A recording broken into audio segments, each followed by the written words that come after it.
Damn.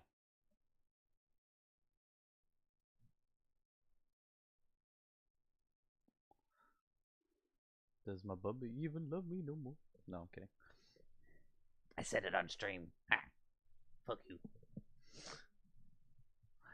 I'm playing. I'm playing. Um, why are you gonna fight me? What I do? Yes, I sent it to. Doesn't matter. No one comes to watch this shit anyway. Anywho, all right. Let's see. You ready to rewatch this from the start? You sure? I'm wondering if we should even just like skip certain parts. Yeah, we can skip Popular over some VR of... based. Yes. Ugh. The bitch is loud, so beware. I'm loud? Oh, the video's loud. The video is loud. You gotta tune in, don't you? So you can comment. I'm already tuned in. Application on any device. Steam, Oculus Store, you name it, VR chat is on top. At its core, VR chat is an experience built on socialization, where anything can be imported into the game using a software called... Alright, so we definitely don't need to go over Yeah, the you don't need the recap intro. of VR chat. But 608. Sorry, he's never ready to do any of this. Hush your horse meow. We were Man, supposed these kids to are so prepare excited to get into VR, but Huh? You wanna I touch said it? we were supposed to prepare yesterday. You know, we were, and then she got lost in the supermarket finding No, the no. fucking soup. I was playing the game. So I shared the fact that I was playing it with him, so he was watching me. And then he got it also. And then asked him if he wanted to do it, and he was like, we'll do it tomorrow. So Yeah, here we are. because somebody was developing a it's really- headache. And I love her. And I told you I could pull through, but somebody... You know, you say you could pull through a lot of things, but you never really succeed at pulling shit out your ass. So I did hush the last your time we mouth. streamed, so Hush your mouth. No, hush your mouth. We're continuing on. Go ahead. Stop Thank- talking and play the video. Drinking culture, real-world kidnappings, thousands of predators in a game marketed to 13-year-old children is not random. And today, we have the stats. So I'm gonna start off by saying this is obviously the thing about Brandon FM's video that we should be paying attention about, right? Mhm. Which is the alcoholism, the drinking, the substance abuse, and everything that's pretty much gets covered in the first half of the video. But a lot of the people end up getting stuck on the butt end of it, which is accusing the VR moderation team. And I think that's where we're going wrong. Because every time that some of these biggest conversations are being had, it's always who's doing what and what did somebody do to do something about it. Not how do we prevent it and how do we find different and new means to stopping these type of people rather than accusing someone. You know what I mean? Right. It really ends up just being a discussion as to what this person and this person has done wrong, and never a discussion as to, like, hey, you know, we need to get a community together. If they aren't doing their job, we need to do it. Right. And I see a lot of the big talking people, big talking points, and this is not to call them out, but you know, we have quite a few people that are very influential that even made the front page of fucking VR chat. Hello, I'm talking to you, virtual fucking I'm not gonna finish the name. You folks should be doing better rather than helping accuse certain people or feel a certain type of way and then being undecisive against the fence, whatever. We need actual people who will stand up against this shit. It's tiring to see that because everybody wants to keep their yes crowd around them, they don't actually want to stand up for the shit that they believe in because they're afraid of the backlash. You know what I mean? Mhm. It's so ridiculous. But anyways, we're gonna continue a little bit because we need to get to the statistics part. And evidence to prove it. And if you thought I could do that alone, you'd be sorely mistaken. This is Verum, a self-described virtual reality vigilante who operates within VRChat to clean up its player base, one predator at a time. He holds files upon files of recorded conversations on anyone who gives him the slightest bit of discomfort. Hey man, you there? Yeah, I'm here. You ready to get this show on the road? Now, another point that people like to make is attacking either Verum or Brandon because it's convenient. You know what I mean? Because somebody's bringing up some ugly truths about VRChat. And one thing I want to say is that despite Verum and Brandon doing what they do, at least they have the guts and the gumption to actually sit there and say something about it, you know? And they wouldn't be getting and actually those get the proof of it too. right. And I want to note that when they bring up the next portion, that these are statistics that even though they're out of 1,000, remember these are only like 2 to 3 people being able to do this over a course of a year. You're only going to have a sample size group of so much because they're not a whole team or slew of researchers doing this shit. So the percentages are close enough to where it equates to the rest of VRChat. And I gotta say their editing is kind of funny for this video. It's actually pretty well made.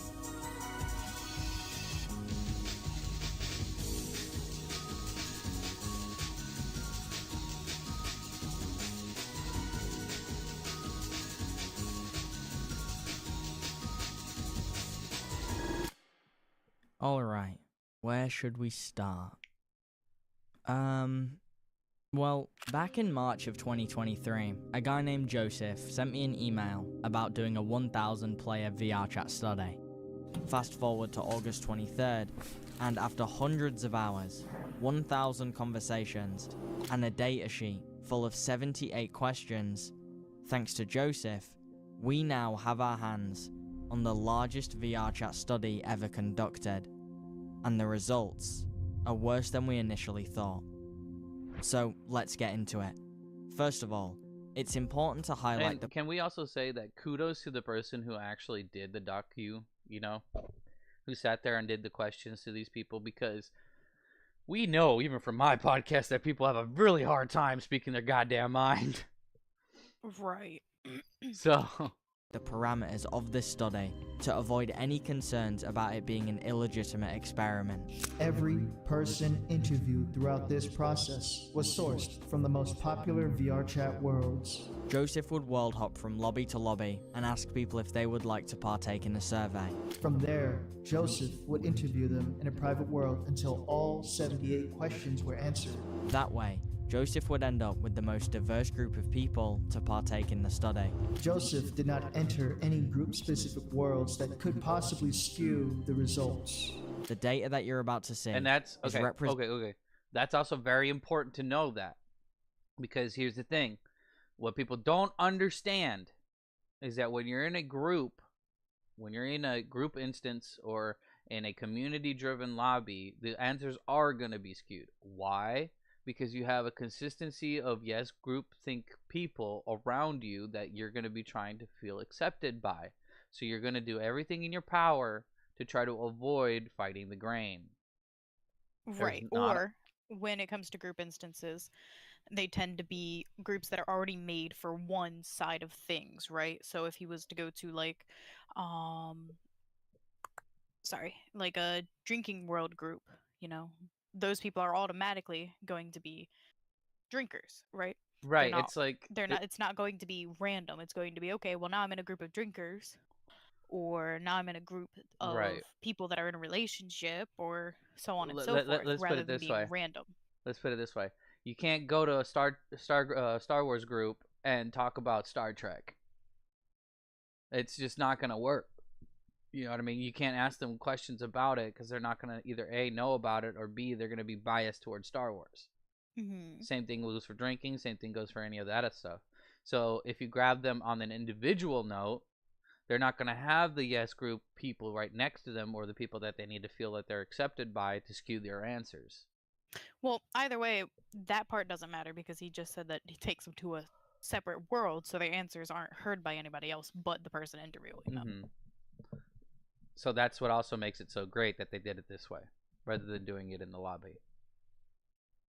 Representative of the general VRChat player base. So, let's take a look, shall we? When asked, are you addicted to VRChat?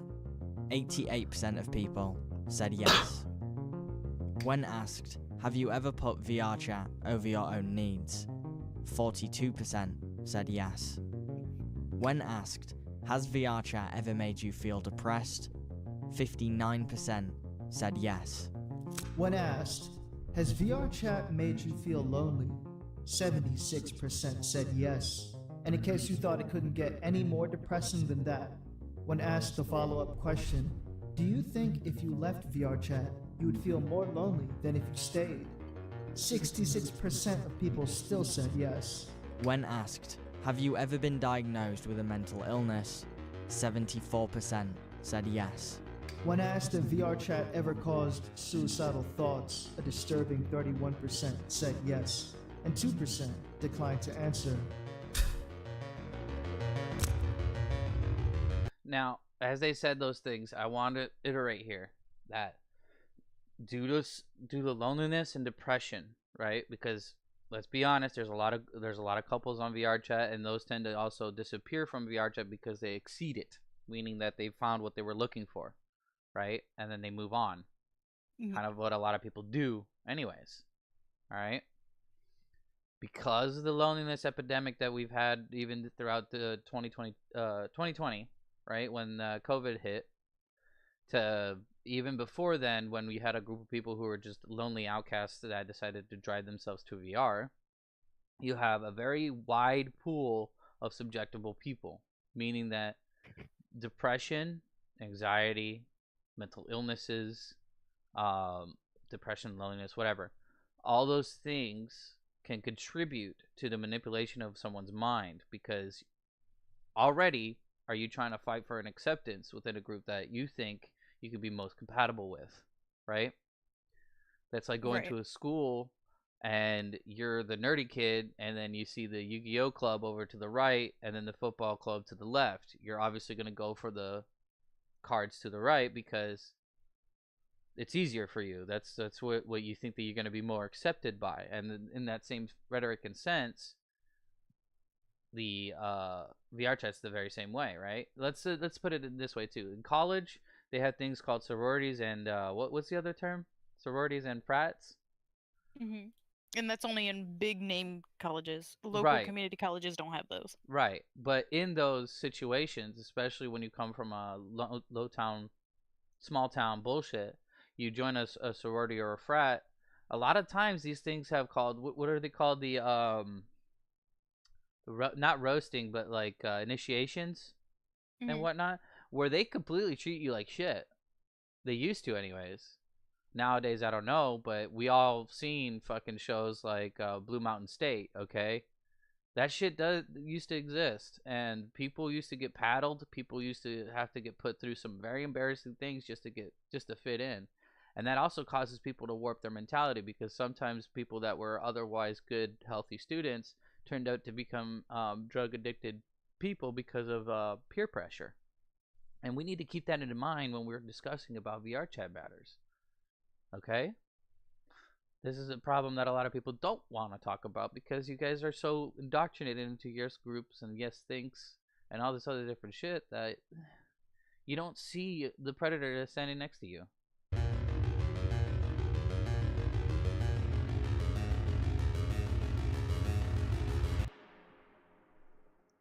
VRChat is hell. It's not meant for the age groups that it's allowed in. It exposes itself to people who are desperate. VRChat draws people in a special way that I would compare to to drugs. It's an addiction at heart. People won't stop. They can't stop. They love it because VR chat itself has almost become less of a platform for community and more of a platform for dating. And I think this is where that line gets absolutely shattered. The quote, "You are the And it's also another thing. It's not even just the dating aspect, right? Let's look at it realistically. How many of us actually don't look the best that we could look? And how much our society is based on, first time encounters and how someone's dressed or how someone looks fit or clean or whatever the fuck, right? Because I look like Scruffy. I look like goddamn, what's his name from Scooby-Doo, okay? You talk about Shaggy? Yes, I look like Shaggy, all right? No, you don't. But You don't look scruffy. Now, nothing Shush. against anybody who does? Nothing. likes Shaggy, understandable. Right. But he doesn't look scruffy. Don't let him lie to you. He doesn't look unkept. I don't know about that, but anyway. The point being is that we can make the best impression of ourselves in VR because we're behind an animated character. That character is always going to look at its best. Right? And when it's easy to figure out what people like and to use that to your advantage. Right, because we're not dumb. As much as people want to say that they're dumb in VR or act dumb in VR, they're not dumb. You know what I mean? A lot of us have had jobs. A lot of us have to have this, that, and the other, even just to get on VR or have any kind of semblance of knowledge about PC and so on and so forth, just to get on VR. You know what I'm saying? We have the capacity for common sense, thinking that we know we need money, we know that there are certain people that are out to hurt us, and so on and so forth. But you have the issue that now you also have a lot of kids on there because of how cheap fucking Quest is. Because these problems weren't as big, not nearly as big, until Quest showed up. Because it was a cheaper platform. You know? Right. Sure, we had problems, but they weren't as big because a lot of us understood that as fellow content creators, as fucking club makers and all this different stuff, that a lot of the kids can't even afford the headsets at the time. The $600, $500 headsets at the time. You know? It was cheaper to buy their kid a fucking Nintendo Switch than it was a headset. But it still is, actually. Huh? It still is cheaper to buy a Switch than it is to buy a Quest. I mean, the Quest is like $300 right now, isn't it? Right, and a Switch is like $150 to $200, so it's still cheaper. Yes, but what I'm saying is that because the price dropped, it's still within the high end, but it's still cheaper than an HTC Vive or the Index that's valued at $1,000 right now. You know what I mean? Like their kids probably said, I want an Index, but then when the Quest came out, it's like, okay, well, if you can't give me an Index, can you at least give me a Quest? And then that was like the in-between bargaining that the kids had an advantage on. But regardless, the point being is you have a situation where it became more accessible and it's become a bigger problem now. The 5 people you spend the most time with applies to the VRChat player base just as much as it applies to you. The culture and nature of VRChat has attracted a certain type of user, and unfortunately, newer players will either conform to that lifestyle or reject it, leaving the platform altogether. This is why the majority of VRChat's player base suffers from mental illness and loneliness. Many people get attached to VRChat as a solution to some of their problems, but statistically, it ends up resulting in them finding other people suffering from the same things. VRChat is not a fix, it's a cope. 46% of people admitted they drink in VRChat. And I wouldn't use the word cope, but it definitely is not a fix. Because when you start to realize that you have these problems, right? You want to start driving yourself towards other people that are going to excuse your problems. You know what I mean by that? Meaning people that are going to be alongside you in the same respect and sharing the sympathy and pain that you have, therefore continuing the process rather than healing. Right. Now that's not everybody. That's those who I've been there. Trust me, I've been there. I'm working out of that mindset.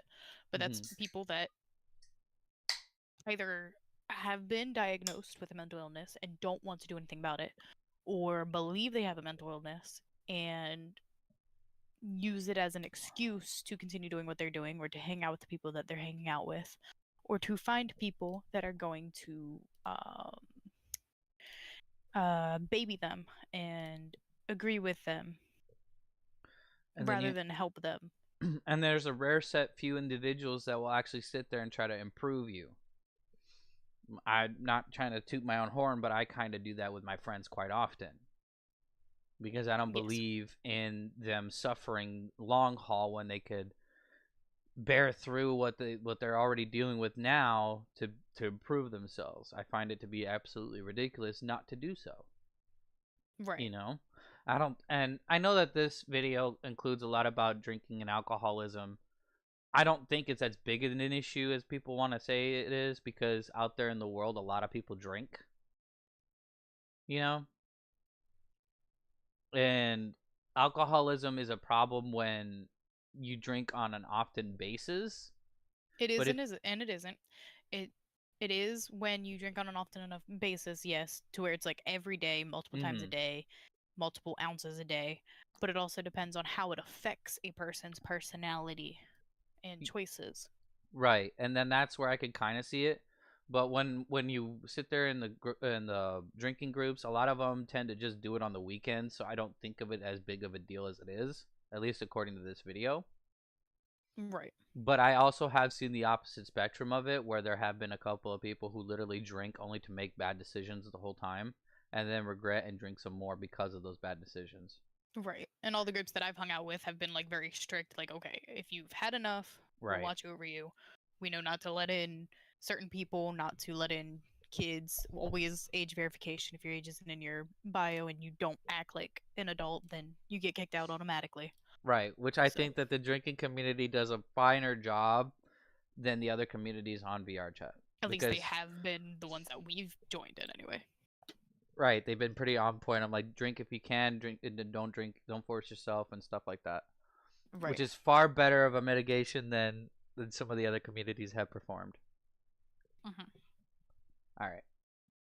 And 31% of people admitted to taking drugs. What's even worse is when asked if VRChat's culture encourages users to drink, 83% of people said yes. 51% of people admitted they... And this is a sad truth, though. Like, even though drinking is, for the most part, in drinking communities good, there is a problem where there are drinkers that tend to go out into public lobbies and try to get the rest of the lobby to drink, which is not the best, to be honest. You know, because even in society, we have it to where you can't have an open bottle to carry around, at least for most places that I know of out in the U.S. Okay, you can't just be butt drunk in public places, because you're not supposed to induce other people to drink like that. You should be doing it in locations and places where it's more acceptable, you know. And considering that you're drunk and you're trying to go into lobbies that have kids and stuff like that, that could be damaging in a way. And the reason why I say that is because it's going to induce kids to believe that drinking's the only method for a lot of adults to entertain themselves. And they're going to want to believe in that and try that out themselves because, well, they're seeing how much fun you're having. You know, monkey see, monkey do. Even though they know better, a lot of people do things even if they know better and still do it anyways because they see other people enjoying themselves. It's just a matter of fact. It's just reality, really. They commonly sleep in VR chat. 97% of people said they had been harassed in VR chat. 62% of people said they had sexual advances made towards them on VR chat. Yet, interestingly, 54% of players claim that they use VR chat in a healthy way. These results are shocking. The numbers paint a much-needed, clearer picture of the current state of VR chat. And that picture is... It's a goddamn travesty. So, as we move up the ladder of people responsible for crafting VRChat's core terms of service and mechanics, please keep these statistics in mind. And if you forget, don't worry. We'll make sure to remind you. If you're not convinced there's a problem yet, we're just getting started. As VRChat's player base grows year by year, the creations made by the users get larger and larger, and the scale and scope of what VRChat could be becomes impossible to fully envision. What is the limit for a platform with this culture, and how does VRChat moderate it? If they could effectively moderate it better than its current state, would they? The fact that that is even a question we have to ask shows how deep this rabbit hole goes. Probably the one that I didn't expect to be so volatile was the mental disorder diagnosis. I personally went into it thinking that it would not be so high. 74% is a pretty high number, way higher than I would have expected it.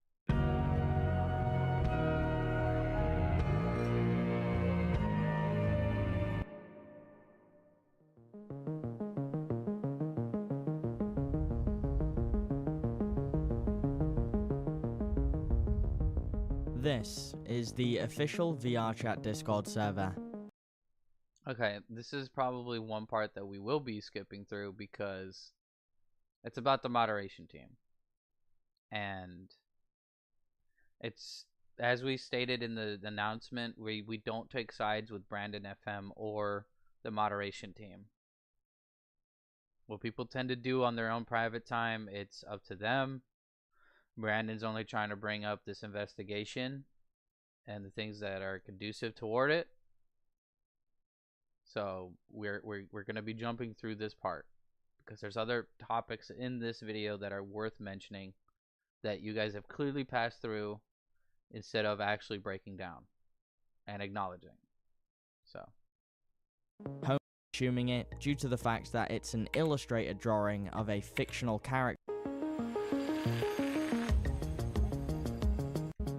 into Sitbox's dark secrets, we first need to talk about a prevailing theme that came up during this investigation: Lolicon. what are your thoughts on lolicons? So we've discussed this before. Yes. So obviously there are it's one of those, like you've discussed before, saying that it's a gray area, because it's a kind of gray area where I don't even know how to word it. We all know that lollies tend to be more childlike, Yes. typically flat-chested, smaller, cuter. On the physical realm, yes. Right. So it's one of those where there are adults who are small and flat-chested and cute looking rather than mature looking. So it's one of those where it's hard to immediately be like, oh my god, no. Anything that's categorized as cute, small, flat is a no-go, you know? Right. Because everyone comes in multiple shapes and sizes, right? Yeah. But it's also one of those where if it's obviously a like child, where like people will age up child anime characters and say, oh, well, in my rendition they're 18 plus, but they're still look the same, act the same, small. So it's one of those where it's Here's how I view it. Again, sorry. I know you're stumbling, so I'm just letting you like gather your thoughts so you could finish, okay? Lollies in their entirety, in when it comes to the fantasy based stuff and when it comes to VR stuff, is inappropriate. And the reason why I say that is because even if you want to use the real life people are like this, right? Or people are flat chested and they seem young and stuff like that. there's still a sense of maturity that either develops by either the personality or by the facial features that completely dissolves it from being lolly IRL. Okay? Now, you have some girls, with a rare exception, that do decide to act like that and stay that way for the very longest of times. However, their date of birth, their anatomy, the internal anatomy and everything else is of a mature woman. Okay? Right.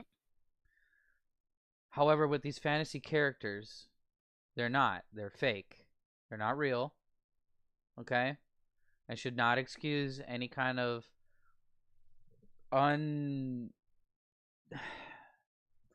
any sexual based ideas toward it is wrong.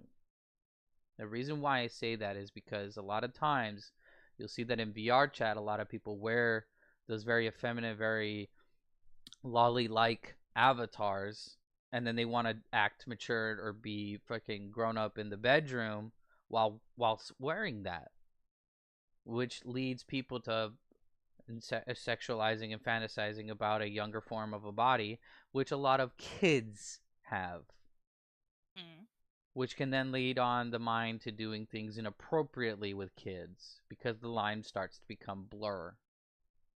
Okay? Is it a gray area? Yes. You're not wrong about certain women growing of age and still looking and acting a certain way. That is not, I'm not discrediting that. However, dating one of those people and being with them long term is one thing. Dating them and then moving on to a child is another. Right. Understandable. You know? Yes. So, like,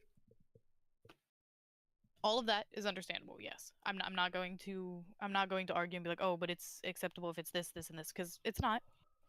Mm-hmm. Because a lot of times, and we've discussed this also, where, especially if it's a lolly avatar actual, right? Versus just a one with a cute face. Right. Because I have a couple of those where it's just a cute face, but they're not like small and dainty or small and like lolly type. Right. Even those I have a little bit of reservation, but that's just me. Yes. It's one of those where some people would categorize the ones that I think are just cute as lollies, but I don't, right?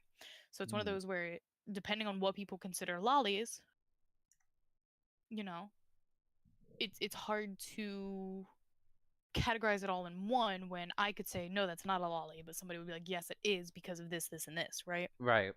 Now, lolicons, people that are actually attracted to that, is a whole nother basis, you know? Which, this is why I say that it's not okay, because when it becomes a whole classification, can you not see how one can lead to another? Right. One can lead towards child predatory behavior. Not saying that they not saying that they do out the gate, but it can, especially if left nurtured and continue to progress. You know? We could talk especially in today's society where 13-year-olds dress like they're 20, look like they're 20 because they put on so much makeup. But they're lollified because they're trying to be an adult, but they're not. So they're technically still lollies. Well, you know what I mean by that, right? They look like lollies. Jesus Christ.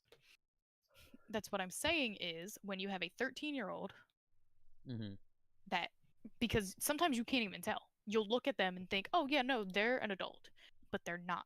Oh yeah, go to fucking California. Right. There's a whole bunch of those. I got scared once.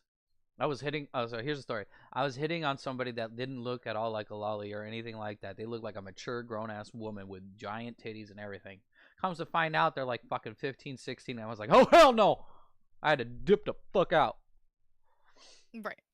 That shit was scary. But go on. I don't even remember where I was going with it. Never mind. I don't even remember what I was saying. You were saying that they put on a lot of makeup. No, I don't remember my thoughts, what I was going to say to continue it. I'm sorry. But yeah, in general, if it leads towards, like, if you have a lolicon stuff, like you're into that, it can lead towards other things that are not healthy. And I think that needs to be acknowledged, especially within the various communities that we do have currently running. And how a lot of people use that as a banner of like, but, and it's like, yeah, okay, but you're not being genuine to understand that there's more to it than just what you're saying. You might not be acting on it, but the potential is that you could if you keep going down this path. Yeah? Right. Usually described as a genre of drawn Japanese art that depicts young girls in a sexually suggestive or erotic manner. Enjoyers of this content will claim there is nothing wrong with consuming it. Let me also state this. The reason why they even have lolicon stuff back in the day, or even now, over in that area of that country, a lot of people don't seem to fucking realize this, but a lot of it is because they used to have arranged marriages where an older guy has to marry a young daughter of someone else for whatever marital gain that they had at the time. The arranged marriages. And this is where some of that stems from. Some other predatory traditional behaviors put into art form. And is that what we want to follow? You know what I mean? As a whole fucking United States where we're so much for progress and shit, but we end up following this? It's not progress. Due to the fact that it's an illustrated drawing of a fictional character and not a real child. While this content is obviously not as harmful as real-life CP, since there is no inherent victim of abuse, many people assume there is a direct link between pedophilia and lolicon, as the only differences between the two is fiction and ink. Meanwhile, the characteristics and sentiment remain similar. Lolicon culture bursted its way into VR chat in a big way, which has now led to an even more legal and moral grey area. It's no longer just a naked drawing of a character that looks like a child, but instead a human being embodying and controlling the actions of a now naked childlike avatar. The difficulties of discussing a topic like this is the fact there is no legal right or wrong answer, and no real studies point towards a conclusion on if lolicon leads. And we could also talk about the fact that a lot of these lolly avatars actually have a thing called SPC or whatever it is. The fucking SPS or DPS. Yes. Do you think that's okay? Hell no. So there's really no land in where this is becoming an excuse. Not when you decide to add that kind of stuff and function to an otherwise childlike avatar. Are you kidding me? You know? Leads to the normalization of pedophilia. While the average person's immediate reaction to lolicon is disgust, consumers of the content will claim the fictional age of the character is over the age of 18, despite their features looking like the embodiment of an 11-year-old. To which the logical response would be, if it looks like a duck, swims like a duck, and quacks like a duck, it's probably a duck.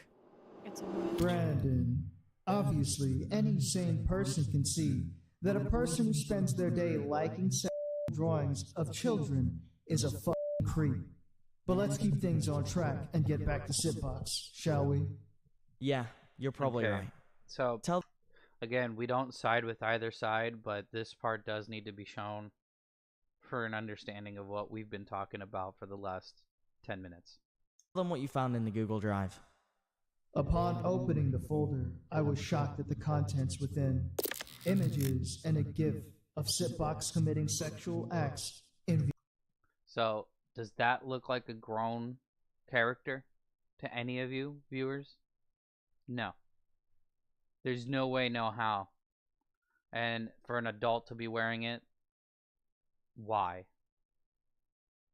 It has zero representation of their own physical form. Why? Now, you might say that even for furries or whatever the fuck, the exclusionary excuse. However, if they're really trying to go closer to realism with a humanoid person and it's a fucking child, it's still wrong. VR chat while wearing a nude version of his avatar. If these screenshots and GIF were real, it would mean that Sipbox is playing out his fantasy of having sex as a loli in virtual reality, a stark departure from the prude demeanor he displayed in the official VRChat Discord server over. Anyways, We we're had to do moving on. Sipbox's deject, dressed up like a lolly.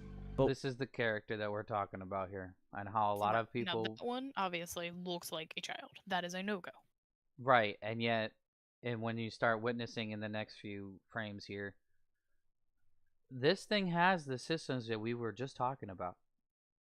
That is not okay. Added on to it. Didn't come with it. Added on to it by we still- the person themselves. Right. had to figure out if he was attractive. He has liked what this type of content now is immediately suggested we're trying images. to get through here. Pl- Again, we're not trying to go on to If you- Sipbox himself. We don't condone the attack on either side. However, this does need to be put into perspective. So we're gonna. Where are we?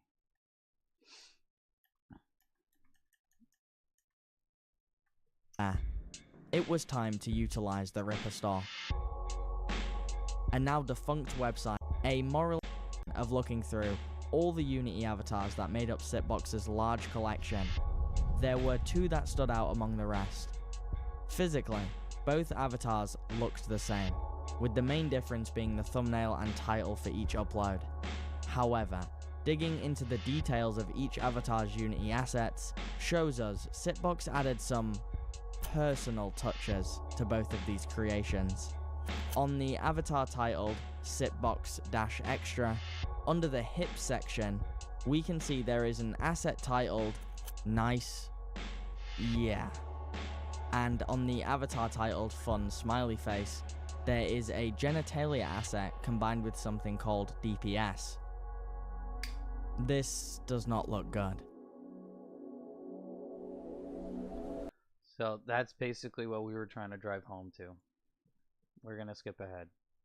Later that year in December, I invited Eliza to a Zoom with me. What I'd like to do for my life. On the 11th of January 2023, a mother named Eliza DM'd me on Twitter, explaining her daughter's experience with VRChat. Later that year in December, I invited Eliza to a Zoom call in hopes of learning more about the situation. I left that call feeling less optimistic on VRChat and the legal system. So I'm gonna say this right out the gate. You guys don't realize just how strong popularity can influence other people to do things that they're otherwise outside of their comfort zone. And how often, because of the pressure that comes with following a leader, quote unquote, they know that they have this power. And they know how to use it to do whatever nefarious thing that they want to do. Popularity, acceptance, any sort of what is it? What else is it that groomers use? What's the term for it? Where they put on a false understanding to make you feel comforted and A mask. not a mask.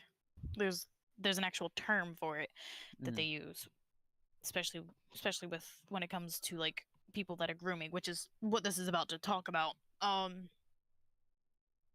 But it's pretty much the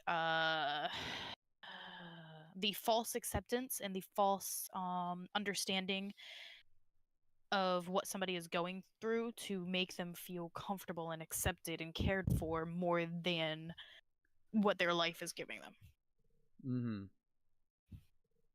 And a lot of people on VRChat tend to use this. And I'm not going to try to apologize for this next statement, but a lot of people with mental disabilities use this as a weapon. And the reason why I say that is because they know that either A, you have an interest in them, or B, they caught you when they were with most of their friends and they're popular at the time, or they feed off of your sympathy and apathy to guide you into the wrong direction, because they know that they have that control over you. Whether you have enough sympathy to say, okay, maybe I could do this for them even though it wouldn't exactly be healthy for them, or I'm gonna do this for them because it makes them happy even though it makes me miserable. They do this on purpose. A lot of these people are not as dumb as they portray themselves to be. But a lot of you guys act dumb in the pursuit of being accepted, and it's ridiculous. Than ever before. But before we delve into what happened, we first need to give some backstory on Eliza's daughter's mental state before her VR chat experience. So, for the sake of anonymity, going forward, we'll call her Amelia. Amelia would visit the ER twice at 11 years old after a how to commit suicide book was passed around her school, which heavily affected her mentally. Around this time, she would also become extremely depressed. Following these events, less than a year later, at 12 years old, Amelia would have her first experience with virtual reality. 12 years And old. at first I thought it was great because she was like socializing with people. She had no friends anymore. And, you know, she spent a lot of time on that thing. I've been in VR chat before and I'm like, this is super boring. Like, no one's here. Yeah. And, you know, even looking around, it's just like, okay, people just talk to each other. This is just weird and boring. But I don't know how she stumbled across the rooms that she did, or the people, or if she met him and then he took her in there. I don't know. Like the Oculus. This is also another thing that I'm going to advocate for. This is not just in VR, but even a little bit outside of it. This is why certain events, certain fucking communities need to sit the fuck down and stop advocating for whatever bullshit virtue signaling crap, because some things are meant to be private and some things are meant to be public. Your BDSM life does not need to be in front of fucking children.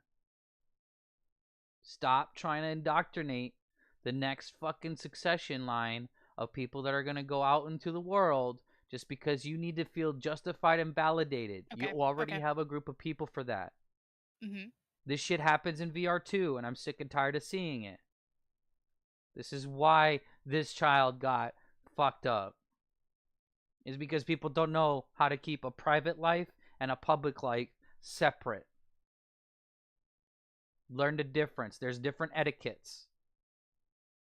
And there's also different understanding that we need to be able to respect one another, and the only way we're going to do that is if we're all fucking cohesive and work together to understand that there's a public and a private setting.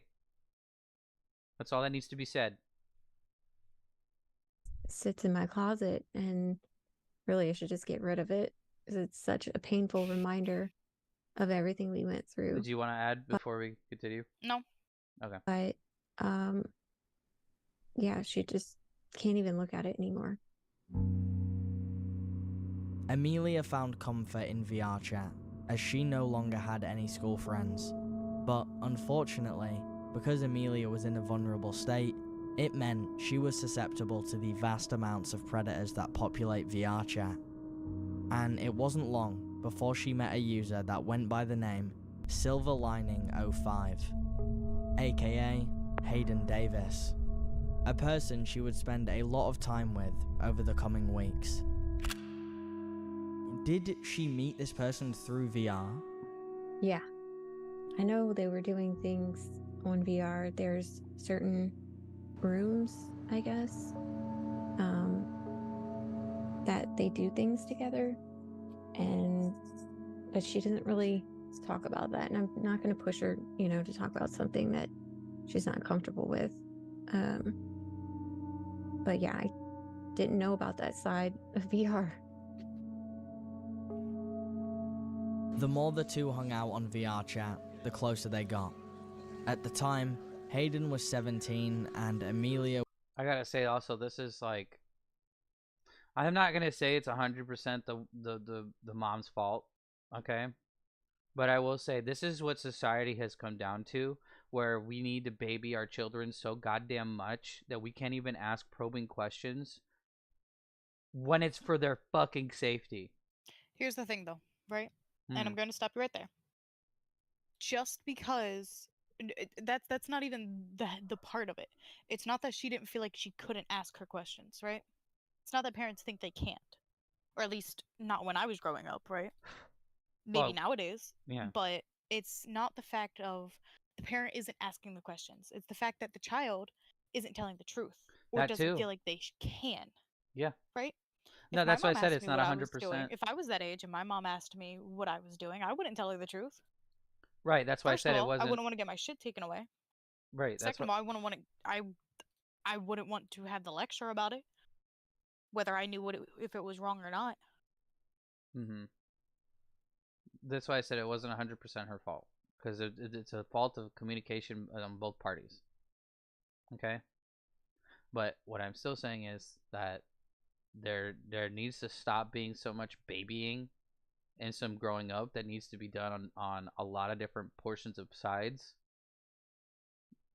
because we feel like we're going to get in trouble or this and that. Sometimes it's worth just getting in trouble and learning and getting through that than it is being subject to something that's 10 times more horrendous.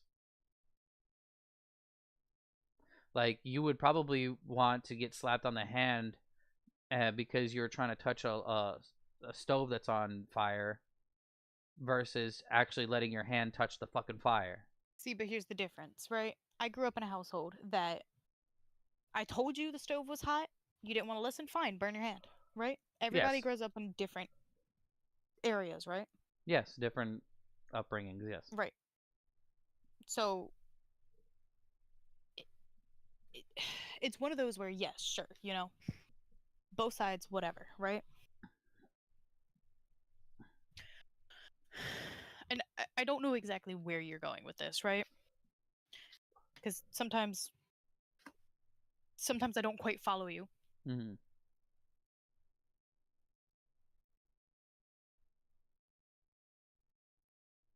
Are you waiting for me to say it? Okay. No, basically it's that, like, yeah, like you said, being raised with at least they told you that it was gonna hurt is far better than not saying anything. Right, but okay, but this mother didn't know that VR Chat was going to do this to her child. No, of course, She but literally just said it yes. seemed boring. She didn't understand why her child would even want to go in it so often, and she didn't know any of this until after all of this happened to her child. Oh, that she said after? Hold on. She doesn't learn any of this until after her child starts acting up.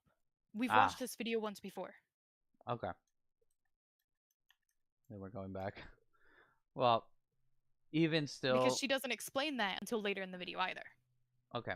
Even still, I feel like it needs to be said that a lot of people are too soft and they need at least let me tell you before you do it, and that way you could see the outcome happening before See, you. But that only Versus works if not. people already know that.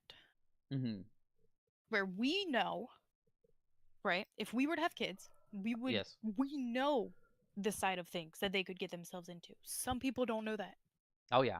Some people will never know that. Of Some course. people don't know until it's too late, like this mother, right? Yes. So it's one of those where it's a double-edged sword, right? Mm-hmm. You don't understand it until it's too late, or you understand it and you tell them, and then that kid is going to become super sneaky about it and never tell you anything. Mm-hmm. So it's one of those where if you have zero control, something could or could not happen. If you have 100% control, something could or could not happen. Same with anything in between, Mm-hmm. right? You could either grow up in a household that is very tight-knit and protective, and then you become sneaky. Or a family where you can be super communicative, but open-ended and still be able to do whatever you want and not get in trouble for anything. And shit still happens, right? Yeah. I like I said, it was mostly about communication. How a lot of people want to pussyfoot around it because they don't want to be confronted, right? But I still believe and advocate for at least I told you it's going to come. Now, whether or not you decide you want to do it or not, I'll leave that up to you, and then you'll learn from failure. I still believe in that far exceeds the I need to be sneaky or all this other different stuff that you just explained, which I understand why it would happen. I'm just saying, as a parent, I would kind of acknowledge the fact that they got super hyped and hooked into it, and then I would at least try to dig deeper into why that is. You know? Personally. But I understand that not everybody can do that. Leah was 12. But from the looks of things, the two were a part of a larger friendship group that played VR chat together. After Hayden added Amelia on Discord, he started to isolate her from the rest of the group, during which he admitted to having feelings for her. The two would officially start an online relationship together, where they would often talk in Discord and meet up regularly in VR chat. This is where the abuse began. My husband was out of town, and she was sitting at the table, and she just wouldn't stop cussing me out. And I was like, what is wrong with you? And she just got this like blank look on her face, and she stood up, and I was like, oh no, like I've seen this look before. And she took off to the kitchen, and she was gonna go grab a knife and slit her throat. So I had my other daughter call 911, and they put her in the hospital. And that's really where her story of all of this begins, because when she was in the hospital, she kept telling the doctors, like, I don't want to go home. I don't feel safe at home. And I was like, that's weird, because, you know, we have a great house and a great household and family and everything. And she just kept saying this over and over and over. And I was just like racking my brain trying to figure out what is wrong. And one night I was like, couldn't sleep. And I came on YouTube, and right there on YouTube was your video. And it was a recommended video. And I was like, she plays the VR. This is weird. So I watched it, and like my heart sank, and I was like crying at the end of that video. And I pulled up her tablet and opened up the tablet, and I was like, okay, there's nothing on here, but I know you had said something in your video about Discord. So I downloaded Discord, and it was just terrible. It was like just really bad. What we're about to go through are some of the messages that Hayden sent to Amelia during their online relationship. Yeah, we're gonna skip through it, but I'm still gonna just like try to find the footage, or not the footage. We're not gonna listen to the audio clips because they're pretty cringe, but we do kind of want to show you guys that this is the behavior that some people have. Okay, do you like me? That kind of stuff. If it happened. Here we go. We'll go back. Even though I'm 5 years ahead of you, right? Yes. So keep in mind she's 12, which means he's 17, right? Technically not illegal, but at the same time it is. Right. It's a large enough age gap where once he's 18, that's yeah, the Romeo and Juliet clause is not going to save you. Right. For those of you who don't know, Romeo and Juliet clause is the age gap between like a 17 and an 18-year-old, so it's like a 1 year gap, and you guys were in the same high school It's a 2 year gap. Well, so it's a 2 year gap. It's 16 to 18, right? Right. So if they were dating when they were like 15 and 17, the girl just turned, or the younger one just turned 16, but the older one turned 18, because they were dating under the age of 18, then it's not illegal as long as they have the parental consent, right? Right. But anything more than that age gap, then it's a problem. Right. It's the whole just enter high school, you guys found each other type of situation, that kind of crap.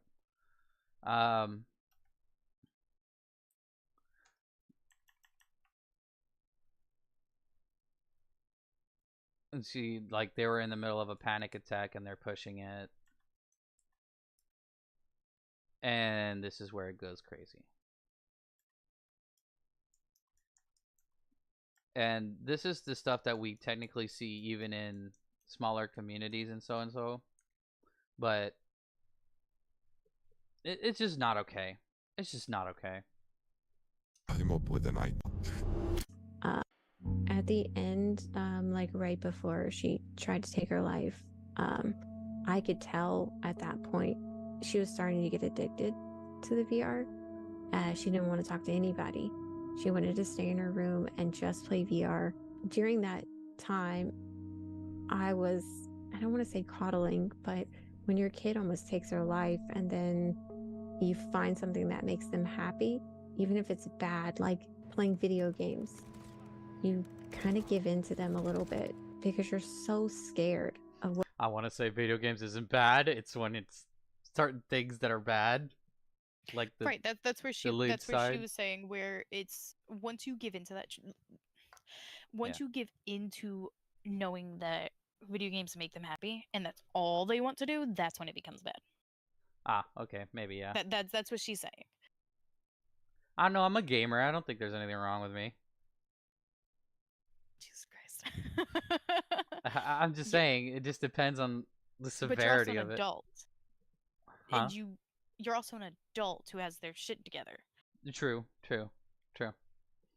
Not Basically, a don't. child who still has things that they need to learn, still has to go to school, still needs that socialization and teaching.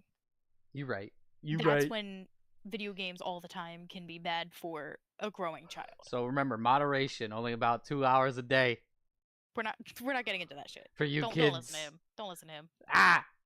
What's going to happen if you take it away? He's not going to follow his own shit. And so she was depressed. And listen, I played Supermarket yesterday for about 8 hours. Shut up. Exactly. So you have nothing to say. And she found happiness in VR. And yeah, it ended up making her life even worse. After 7 days of talking on Discord consistently, Amelia sends Hayden a message saying she wants to break up for a variety of reasons. Over the next 5 days, Hayden manipulates Amelia back into a relationship where he continues to abuse her. Okay. This is where we just More skipping. rapidly More skipping. skip it because it is not even worth mentioning. You guys already seen the first few. The next few are 10 times as bad. Something about a kid that needs to be involved, and no, just no. Pretty much, this guy is just a sicko. Yes. Still writing her things like he wanted to get her pregnant. And she just said at then this have sex point with he's her 18. and their daughter at the same time. Well, she just said it. There you go. Yeah. So once he turned 18 and he was still sending this stuff, I told the detective and he said, well, maybe your daughter shouldn't have sent the first picture. That was his exact response. He still contacts her, like still to this day, all the time, saying stuff, sending her porn and pictures and everything. She doesn't know. She doesn't have access to it. But that's how messed up this guy is. And the cops are okay with this kind of person being out there on the streets. And if he's doing this to her, I know. And this is... Go ahead. No. You first.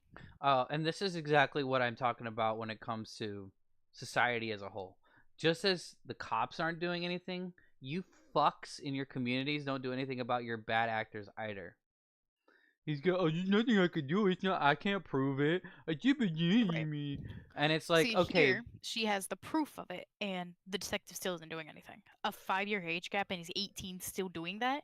That is when it's illegal, and he should be arrested immediately. Yeah, and the cops should be fucking... Right. It shouldn't matter that the child sent the picture first. She was coerced into it, and the older dude knew better. Right. He knows better. He's not the, stupid. Right. And or the cop, he might be stupid. I'm not going to say anything, but he 100% knows better. And the cop, instead of saying, well, she shouldn't have done it, they should have said something like, okay, cut communications. There's nothing that we can legally do about it right now because he's in a different state. And logically arrived to the conclusion that they can't do anything but being respectable about it.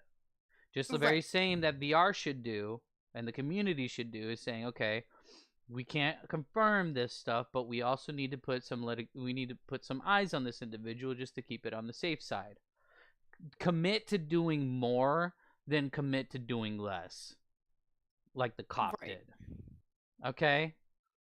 Because this is nonsense. I get not wanting to kick out community members and everything else, but there's like 20,000 of you in one given community. You're not going to die from losing one. You know what I mean? Mm-hmm. Even if they get hit with, oh, you unjustly kicked them or whatever. There's still 16,000 other of you fuckers there. Who cares? There needs to be repercussions to this shit. Okay? And if people are saying it's unjustly and you have the evidence for it, and they're saying, well, that's fine, they need to be kicked. You know? Yeah, because you should not be supporting people that act fucked up. Right. Let me put it this way. I got accused of so many things underneath the damn sun, but people acknowledged that I'm not like that. In fact, I'm sitting here now to this day advocating against a lot of this shit. So there's even more proof that I'm not even that type of person. I think one of the allegations that I had against me was also that I had a hairy ass, and that was probably the only one that I was guilty of. God. Just putting Okay? it out there. Yes, I don't give a shit. I'm a man. I'm Italian at that. Of course I'm going to have a hairy ass. It's in my genetics. But the point I'm getting at here is that while there are litigations that are fucked up and they're only meant to isolate someone, there are others that are legitimate and they need to be taken into consideration. Okay? And right now, with just the sheer stupidity of not wanting to acknowledge a lolicon because they're wearing a lolly and you haven't seen them perform any sexual acts with a child yet, is ridiculous. One thing does lead to another. When, what was it, on their one online account, they were liking sexual lolly things. Yes. Shouldn't matter that they've already, or it shouldn't matter that they haven't done anything. It's the potential. Public knowledge that they're into that stuff already because you can see that they liked that stuff. Have you guys ever watched a movie called I don't know if it's called Premonition, but it's something like that. Basically, Tom Cruise plays this character that is a police officer that predicts future crimes. Okay, and that's because whatever, some oracle, whatever. And then you have another one that says another one that is a fucking, it's an anime. God damn it, it's on the tip of my tongue. I watched it all the time. Minority Report is the movie that you're thinking of. Thank you, Minority Report. And then there's also another one. Bubba, can you look it up? It's basically they have Crime Coefficient anime. Can you type that in the Google search for me? Because if I do, it's gonna pop up on screen. Psycho-Pass? Psycho-Pass. Thank you. So basically, the whole premise of that show is that you have a crime coefficient because it's the likelihood of you committing a crime from gauging your psyche. That's something that we should take into consideration when it comes to this type of numerical stuff too. index of said person's probability or propensity to commit a crime. Right. Okay. That's the same. Okay, let me put it this way. Let me put it in even stupider terms for you. If you release a convict who is a child molester out into the world, do you not believe that he's going to do it again? Most people would answer yes to that question. And that is the very same thing that we need to ask when we talk about these people. Are they using these methods, these communities, to shield themselves from allegations, to shield themselves from issues and problems because you guys are so virtuous that you guys don't want to acknowledge that there's an actual problem within your community? Do you not see the stupidity of that? We're going to continue. He's probably doing it to somebody else. On April 19th of 2022, Hayden celebrated his 17th birthday by going live while playing VR chat on his YouTube channel. We're playing Among Us, and today is Silver's birthday! Yay! So we got Alex, Rox, Silver, and Seaburn with us today. Using this exact date, we can pinpoint exactly when Hayden inappropriately messaged Amelia after he turned 18 the following year. On June 13th of 2023, months after not being in communication with Amelia, he messaged her this. Okay. What happened? I contacted whenever she was in the hospital the second time and I had found out what happened, I contacted the police and they sent it to a detective in Denver and he just kind of sat on it. And so I kept contacting him and I tracked the guy down I gave the police his address, but by the time they got there, they said, "Oh, well, he moved away," and so that's that. And I was like, "No, I'm not giving up on this. Like, my kid deserves justice." So I wrote the Attorney General in South Carolina, which is where the guy had moved to. At this time, he was 18, and so I tracked him down. The police went to the house, and he wasn't there again. And then they said, well, he went back to Virginia. So then I tracked him down a third time, and they pretty much said, nothing we can do, sorry. I talked to the detective in Denver again and said, you know, you didn't want to do anything before because he was 17, even though Colorado has the Romeo and Juliet law, like officially, legally, he should be in jail. And he said, well, it's a misdemeanor, so there's no point in going after this guy. He didn't do anything wrong. Like, my kid almost died. So, And we always want to wait till somebody, like, we're always trying to be reactionary. We never, as a fucking community, get together and try to be fucking preventative. Right. And that's starting to piss me the fuck off. Especially you guys on Twitter who sit there and want to bitch and moan and complain about these such videos or these such selective individuals. But then when it comes and boils down to actually doing something to stop these communities, or to stop the communities, to stop the fucking protection of certain acts, you guys don't want to do shit. And that really speaks volumes of how fucking pathetic you guys are versus the fucking individuals who actually do it. They get away with it because of people like you. Because it's not your problem. It's not your responsibility. Right. So you don't. And that's bullshit. So you don't make it of relevance. You only make it relevance to get brownie points with their next person that's sucking your cock. And yes, I said that on YouTube. I don't give a shit. Here's the thing. When it comes to a big community, whether it be a video gaming community, a minority community, anything, when there's one bad apple, it spoils the whole bunch. It puts that label on everybody.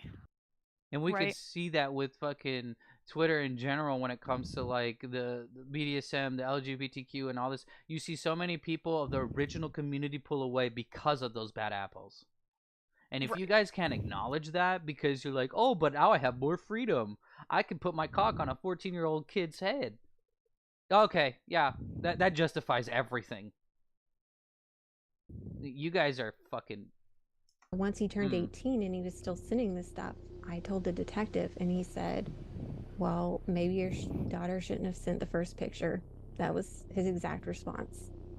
And I am a very patient and level-headed person, but at that point I freaked out and I was so upset. Like, how could you shame a child for this? It's incredibly disheartening to see law enforcement fail Eliza and her daughter at every turn. The police are still in possession of Amelia's phone, and when Eliza brought up the idea of bringing this case to the FBI, the police told her not to. They elaborated by claiming the FBI couldn't do anything. So, with Amelia's phone stuck with a police force that won't take action, Eliza is stuck in an unfortunate state of limbo. I think most police officers want to do the right thing, but unfortunately, Eliza was not lucky enough to find one of those officers. And even if she did, I guarantee you they have never heard of VRChat. VRChat socialization isn't mainstream enough for officers to get training on these types of issues. I mean, I'm a mom whose daughter almost killed herself. I think the worst of this guy, and I want the worst thing to happen to him. I don't want him to die. I don't want anything bad like that. I just want him to end up in jail where he belongs. I don't want this to ever happen. And I gotta say something. The fucking, even the people in goddamn prison know better than you. What do you mean by that? Well, go ahead, try and do that bullshit in prison. Try to do that in prison. They're gonna do worse to you. Right. And if they find out that you're trying to diddle a kid, I hope your anus is ready. Because even they can there are mass murderers that would look at you and be like, listen, I kill people, but I ain't stooping that low. Right. That is lower than low, and you guys are willing to protect them? You realize that if you were found out in prison that you protected a pedophile, they would do you the same way that the predator would have done to the child? Mm-hmm. Your booty would be so goddamn mincemeat, it ain't even funny. And they know better. And they're the scum of the earth. If you're that What does that lucky. say about you protecting them? Into another kid, because even though I stopped her, the next time the parent might not. Now, y'all may be moral and just and this, that, and the other underneath the goddamn sun, and you don't want to participate or partake or whatever reason. The problem is that we need to stop doing that. You know what I'm saying? The more we try to step outside and stop doing and stop participating in these groups and stuff like that, the more the shit doesn't get fixed. You know what I'm saying? Mm-hmm. Be able to have time to stop the next one, you know. And no one talks about this side of it. You know, we talk about the pedophiles and the predators that go after kids, but you don't talk about the after effects of the PTSD and the suicide and the cutting. And here's the thing that's funny about this part. This part does get talked about. But you know what doesn't get talked about? How to prevent it. Right. How to stop and pay attention. How to start critically thinking a little bit more. Half of you guys are so far gone on weed, drugs, alcohol, whatever the fuck underneath the goddamn sun, just to ignore these issues.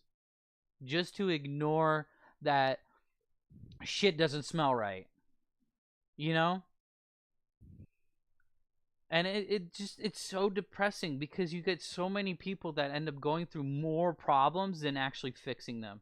If it's so therapeutic to be online, why did the percentage at the start say that everybody's so goddamn lonely? Because none of you guys are actually making genuine connections.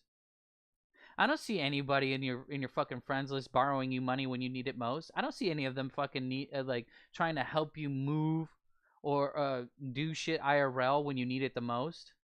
None of these people are going to be there for you like that. Not unless you do something about it. Not unless you actually make genuine connections. Not unless you actually start identifying people that are there to use you.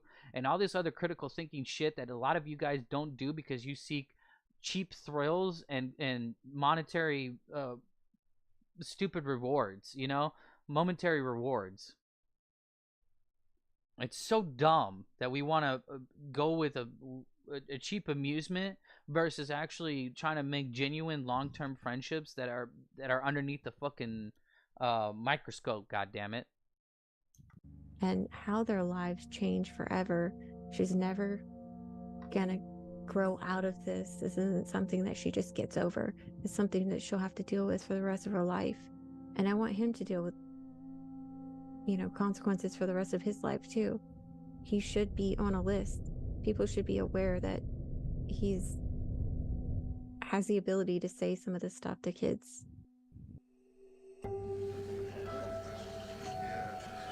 For 17 days, Hayden Davis abused Amelia through VR chat and Discord. Over this time period, the two would send each other a combined 117 images and videos, many of which classify as CP. The two called 19 times on Discord, which totaled to 607 minutes of communication on voice call alone. From the evidence provided, it's undetermined just how long the two spent on VR chat together. One funny note though, you know the amount of guys that are wearing this avatar? They just probably had to go and switch to a new one at this point. Honestly, I would love if VR chat would just get completely demolished and taken off the face of this earth. It would be great. Realistically, I don't know. They need like moderators or something, or warnings for parents. This needs to be brought more to the public's attention. I personally think that they know the problems that it's causing, but they're just sweeping it under the rugs to, you know, maybe keep earning more money or bringing new people in. I hope that's not the case. You know, it got to the point for us that with her PTSD. Like, I was searching for a service dog for her, and we couldn't afford one. And yet these people are still making a profit. All these kids who, you know, went through something so terrible because of their game. I think that's messed up. This is why there needs to be a separation between adults and kids when it comes to the VR platform. Like, let the kids fucking stick to Gorilla Tag. Right? Fucking, they use that as it is already to fucking talk and have fun and make friends. Let them keep that. They don't need something like VR chat, which is so prone to fucking content creators of the sexual nature and so on and so forth, that it's definitely not a place for kids anymore. It's not. You gave the power to the adults because the adults are the ones who knows how to make the shit. A kid's not gonna know how to make a fucking avatar. And if they Google it and they learn it, that's another thing. But even still, a lot of them are not gonna do that because they don't have the capacity to, in the sense that they don't have the attention span to want to do it. You know what I'm saying? And not to sound. Unless they're come from a wealthier family, they're not gonna have the finances to do it either. Yeah, the finances, the computer built to do it, and so on and so forth. Some people might say VR chat had no bigger part in the abuse of Amelia as Discord did. But the truth... Oh, and let me just say this. If your friend is underage and they're asking you to upload them a sexual content related avatar, don't fucking do it. Don't. I don't know what you thought was a good idea about that. Don't fucking do it. Don't give them access to even find it. There's avatar searches and everything, and I understand, but let them struggle through that. Don't give them the power. There's VR chat provided Hayden with NSFW avatars at the click of a button, sex worlds that take seconds to load, and the intense immersion of virtual reality. Whereas Discord... Oh, and let me say this. Most kids don't even know the difference between love and lust. So, what are we even talking about? If you're being lustful in public communities and stuff like that, in public spaces and everything else, do you think that a kid's gonna know what the fuck lust is? No, they're still confused on what love or lust is, so they're gonna confuse them for each other. Fucking get a brain. Allowed Hayden to send text messages and videos. VR chat was the first place Hayden met Amelia, and it was commonly utilized after they connected on Discord. The two are simply not comparable. And as we'll see in our next chapter, it's not parents like Eliza's fault for thinking that VR chat is something that it's not.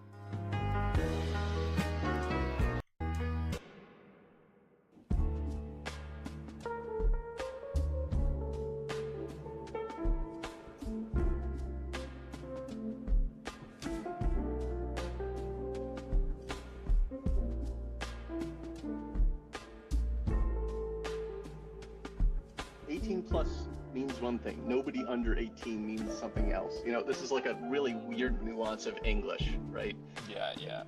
When I say 18 plus, you're gonna walk in there and expect to see people that are essentially nude or like, you know, God knows what else running around. And then some kind of age verification, not necessarily by ID. I don't know what kind of age verification exists that is not by ID. Yeah, you try fucking verifying your age without ID at a fucking liquor store or at anywhere that they sell cigarettes or anything medicinal.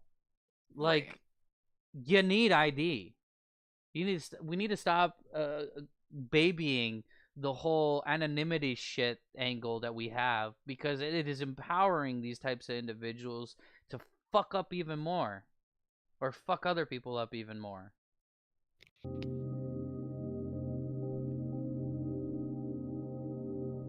Marketing is how a company wants the public to view its product or service. There is a common rule in marketing called the Rule of 7, which states that a potential customer needs to hear the advertiser's message at least... Oh, let me also put this to the rule of marketing is also the rule in which you make social connections. and also how you can influence somebody to believe something that they're not inclined to believe. Subjective, was it a subversive thinking or subversive discussion? I forget what the fucking term is, but basically you tell somebody something enough times and they start to believe it. Or you get into, here, let me just play the video and you'll understand. 7 times before they'll take action to buy that product or service. Huh? I said, I don't know why you didn't just do that to begin with. Let it explain it first and then Fight me.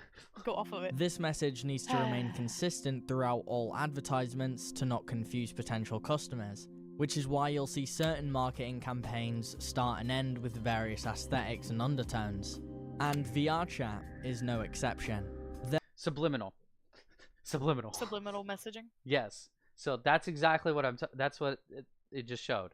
Basically, if somebody wears a Lolicon avatar and then subliminally is accepted by you because you're one of those quote-unquote virtuous accepting people, that subliminal message already worked. They already got you in their clutches. Mm-hmm. And because all of your community does this, the subliminal is so goddamn strong that now you can't even say a word of contrary without being villainized. And yet, the person who diddled the kid is not at fault because, oh, he's part of my group and we don't want to talk about it. Fuck you.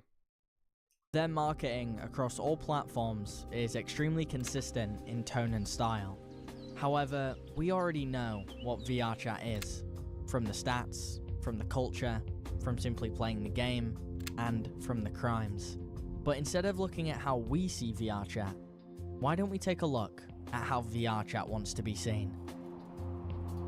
It's much easier to point the finger at a person than it is to point it at the problem. That's all you guys want to do, is point it at the fucking person, at a person or another, rather than point it at the problem and solve the problem. I don't... Do you get what I'm saying? Yeah. And it is beyond me that we're still sitting here to this day after so many different allegations, so many different people having to go through different types of suffering, that we still don't want to do anything about it. We still want to point fingers at people rather than problems.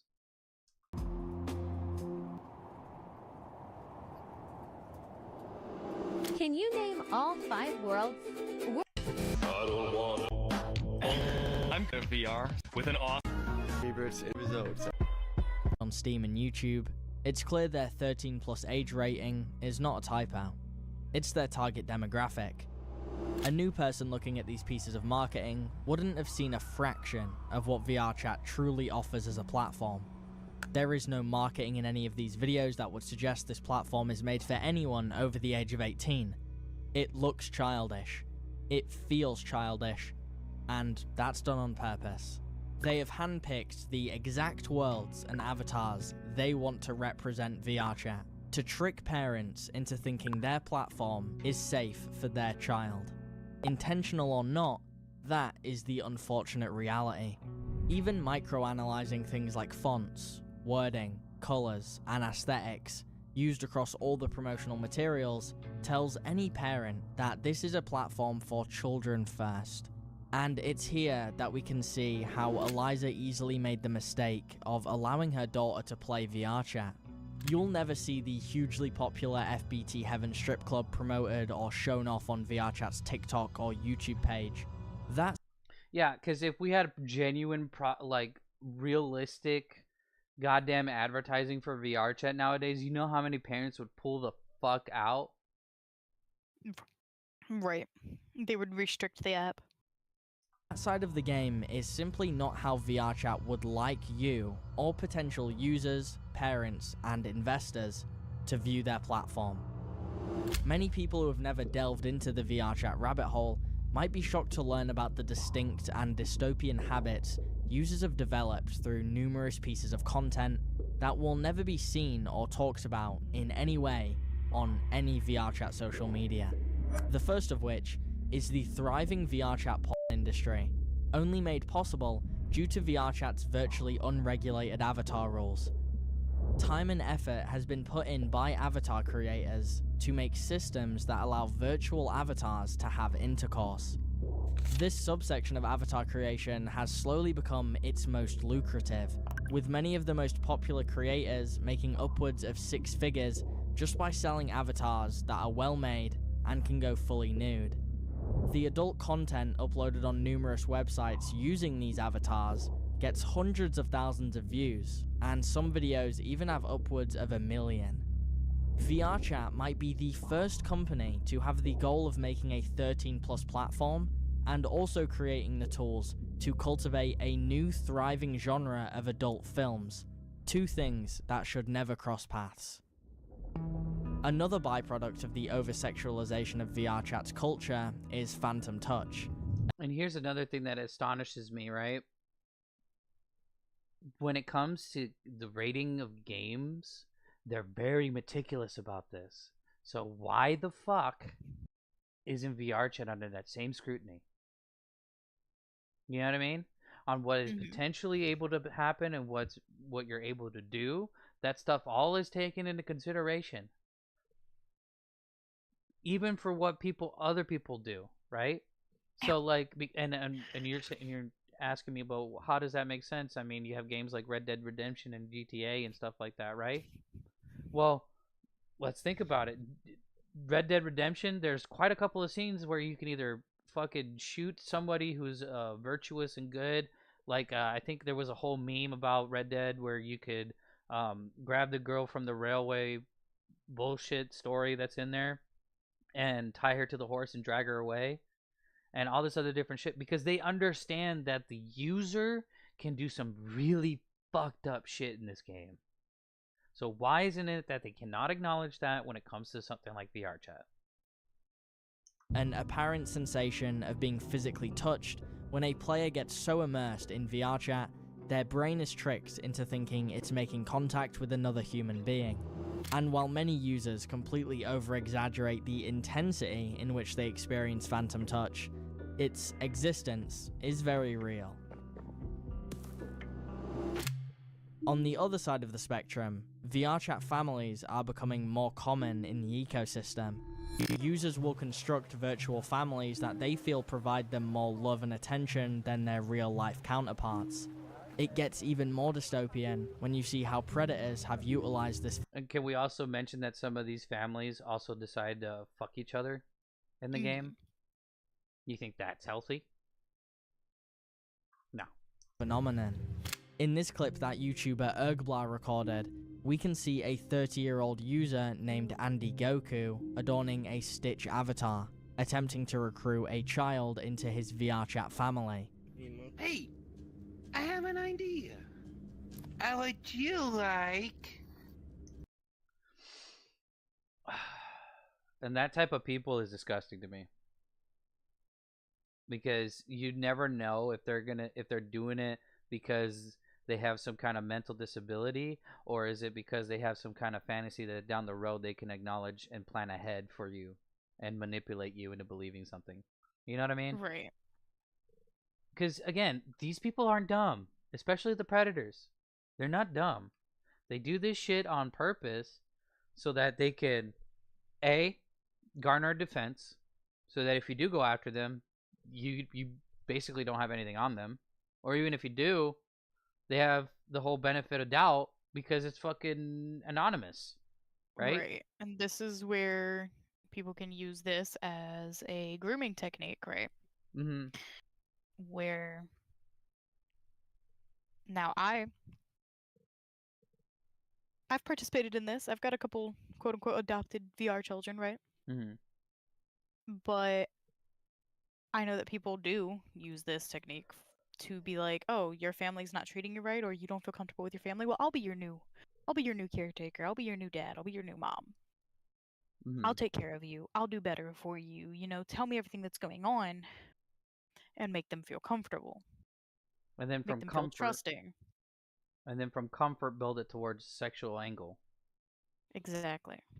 Where because you associate me with this nothing but positive stuff, You're gonna trust me Everything with that I tell you to do, tell you that I want to do, you're going to feel is right. exactly. And you can't tell me that an avatar like Stitch isn't some subliminal that is very comforting for a lot of girls, especially. Girls A lot of love children, Stitch. Yes, not and a just lot of girls, children. you know what I mean. Like young children. But the point being is, there are certain avatars and certain things that you can wear that makes it an ease of access to do these sorts of things. Mhm. And they're not dumb. They think ahead. They think 30 steps ahead. Maybe not in the moment, but they could see a potential to get to where they want to get. You know? Even if the steps have to change a little bit here and there, they will do it. Because they know how to circumvent simpletons like you. And yes, I know I'm attacking the viewers a lot. But this is going on fucking Twitter. And a lot of you guys kept fighting about who's in the wrong rather than what is wrong. To be part of my VR chat family. Why am I floating? Yes. Oh no, you should stop floating. And continue family, kiddo. Later, another child who was already convinced to join Andy's VR family joins the world. Yeah. I told you I'll join you in 20 minutes, okay? Remember? I know, but I miss you eternally. Get your ass off I my know, face. honey. I know, kiddo. What a creep. Unfortunately, there are countless other examples of VRChat systems influencing its hypersexual culture. People cuddling with strangers when falling asleep in public worlds, sex workers getting paid for lap dances, and ERP. Even the group feature VRChat rolled out recently has been taken over by horny degenerates and has become yet another player-made mini ecosystem that has remained unmoderated. In fact, the newly added group system is yet another window into who is actively spending time in VRChat and how poorly the platform is moderated. And I know how a lot of people are going to fucking joke around and saying, oh, it was just a joke. It was just a joke. But some of these communities actually are born from jokes. Right. And I understand that it is a joke for a lot of you guys. I understand that sometimes you just want to find somebody who's kink friendly like yourself. The problem is the access. It is so easy for kids to access this stuff. And then to be included into it, they'll do anything and everything above board to try to fit in. You don't understand the power of somebody who just wants to fit in and you being in control of that power. When you can bend and fold somebody to your every whim, it is intoxicating for a lot of people. And they become downright disgusting people. Moderated. Most of the popular groups consist of sexual fetishes, drinking culture, or terminally online jokes. The dangerous thing about this is users can easily display the banners of whatever group they're a part of above their head at all times. And to make it even worse, I've found multiple examples of blatant pornography in these groups' brandings. Even portals, which are a core game mechanic utilized for moving multiple players from one lobby at a time, have been tainted by the predators who use this feature to lure children out of family-friendly worlds to straight up sex dungeons and strip clubs. Without the insane amount of unmoderated sexual content in VRChat, features like groups, portals, and the virtual camera wouldn't be so tainted. But, of course, due to how VRChat markets itself to the public, even if parents did know about these core features, they would have no idea how they synergize with the player-made content. And listen, it's not like these things are impossible to moderate. Epic Games, the creators of Fortnite, recently introduced player-made content into their platform. The main difference between Fortnite and VRChat is how they approve and moderate this content. Epic Games is aware that a huge amount of their audience are children, so they utilize the IARC system, which essentially takes the creator through a thorough questionnaire to determine the age rating of their content across many different countries. And after that process is concluded, their map will be uploaded to Fortnite with the correct age rating beside it. Anything over the age rating of 13 plus will not be allowed on the platform. And that is the minimum we're requiring from VRChat, and they can't even perform that. Kendrick? Did you hear that, Kendrick? Yes. And I understand that it is tougher to do, especially since, you know, it's straight up Unity to the game engine. So then there is no moderation between that, right? All you got to do is put a tick or a mark, right? But that's where some people say that there needs to be a revamp of the systems in order for it to apply stuff like this, like the type of moderation. And that's understandable to a degree. However, we need to try something. We can't just keep going in the same circle, blaming individuals and not fixing root problems. We need to actually start sitting there and fixing some of these problems.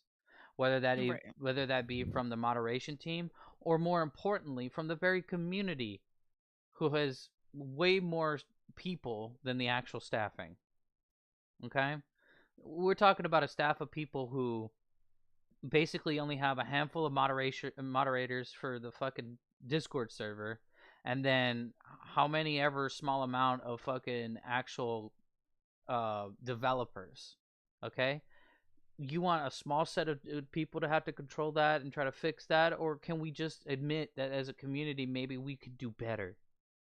You know? Stop making it about an individual and make it about the actual problem. My apologies. I thought my time was up. No, we can continue if you like. Just please don't let it be known like what my identity I use for this is, please. That's like the only request I have. I mean, I'm in my 30s. I have children who play this game. I worked as a videographer before, a graphic designer, and now doing factory work.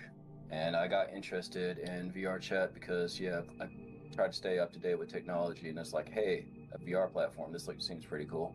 Well, my name is Riri. I'm 20 years old, and my hobbies are like singing, dancing, drawing, and like I just like cute and fluffy things. That's all. Yeah, I started really getting into like looking into all the grooming and like pedo stuff because my daughter got groomed on here. Idiot had all his social media profiles on his stuff, and I was able to track him down and call the police over it. I'm not really like very social. I'm kind of like socially awkward and autistic. Very autistic. I have like a lot of issues, I guess, with myself.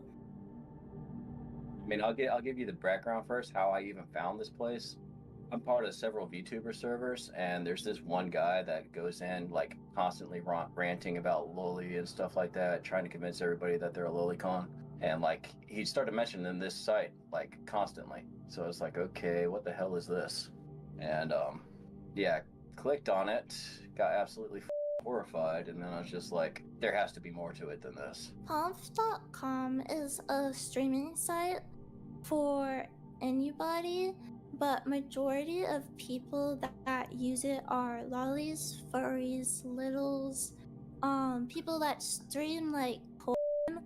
It's gotten a reputation of being like a lewdish site that where like all those different types of archetypes go to. They are closet well, not even closet, they're pretty open about it. And I would believe 100% if they had access to a child, they would do some horrible things. I enjoy that I don't get like harassed on there just for being like a lolly. Even though I have done like lewd streams, as in like lewd art and stuff, and like I used to do sex work on there. Even though I've done those things, besides those things, they really prompt me to like do whatever is best for me. I'm learning that a lot of I guess online prostitution happens, like with like a lot of people will sell sex services for like phone sex or like meeting up in VRChat for ERP and stuff like that. For myself, it was really uncomfortable. I don't really like putting myself out that way, but I am in like a crunchy like type of situation where I don't have a job and I don't have like anything, and I needed to like make money fast and like just find a way to like survive and support myself. So I started doing sex work because of that. Yeah, the people on here, like, you'll see a lot of people will have throne links and stuff like that. They make a lot of fucking money doing this. Like, I put one up there just for shits and giggles. I made $200 in like a weekend. I have like a bunch of ways for them to like give me money, and in return I would do like it's just like it would be said. I would do like, you know, toy things with my like no square, and like it basically just worked like that. I'm a bit nervous when I talk about those things because I'm not really like into that. But yeah, it would be like that per se. Okay, this was the nail in the coffin, and like what finally got me off of this shit, and like I'm not looking into it anymore. They develop games. They have this game called Hummingbird. It's created by people on this site, and it is a 3D VR game where you go in as a daycare operator and do sex with a 4-year-old. And that's the nail in the coffin. Yep. When you let people do whatever the fuck they want to do, Pandora's box is open. You're gonna... You defend people to a point where they, oh, okay, so now we're safe enough to come out of the woodwork and parade around on Main Street with just my fucking leather crotch and everything else showing. And eventually it'll gear up to something like this, where they make a fucking sexual game of you molesting a fucking 4-year-old. Because they know you won't step out of line. You have been indoctrinated into the bullshit. Whether you want to be outside it or not, you're allowing it to happen. And I call horseshit. There's several people who have VODs on that site playing that game. It is the most fucked up thing I have seen. After I found that, I determined like this is way bigger than anything I want to get into, and I don't want to know anymore.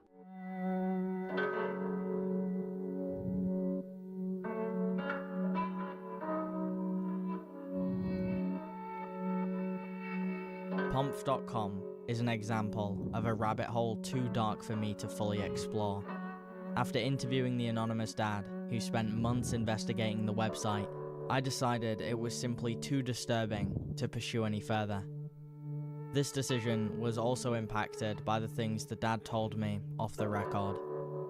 From the testimonies of its live streamers and critics, Pomf serves itself as one of the most degenerate, disgusting utilizations of VRChat's infrastructure, community, and vision I've ever seen.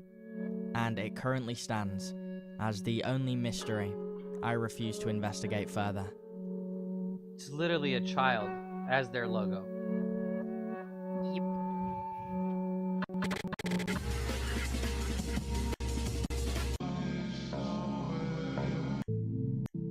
Different.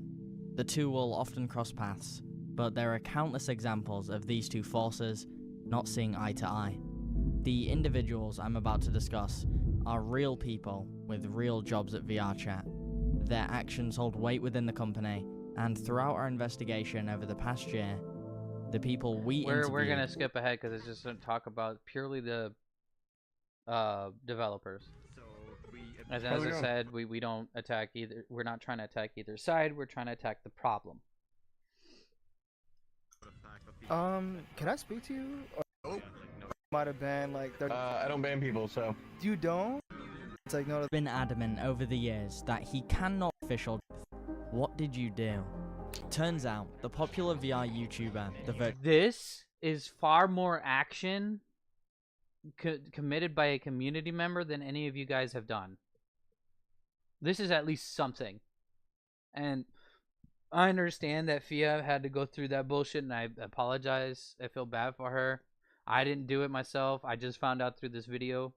But at least this is somebody trying to do something of the issues that are fucked up. With how much of the community members are willing to fucking hide it fucking disguise it, fucking use the communities as a shield. This is so much more, and it shows just how deep this shit goes, that it feels so much needed that some parent out there or some fucking actual justice warrior went out of their way to fucking fuck Fia's stream up. Virtual reality show was hosting an official live VR chat event. An estimated 500 to 700 people were watching around the world, and of course, there was a live audience in the virtual studio she was filming in. In fact, you're viewing the event through one of their eyes right now. As you can see, everything was going great.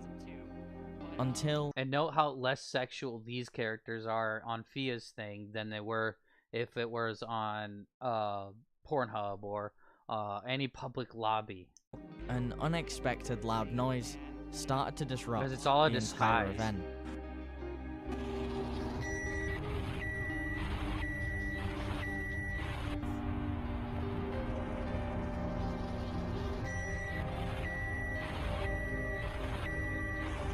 No one really knew what was going on, but suddenly, people started to notice that somebody had hacked one of the screens on the main stage. Suddenly, Sitbox's secret had just leaked to hundreds of people watching the live event. Some people are trying to attack the event, so that's really great. Someone took time out of their day to hijack the stream, so...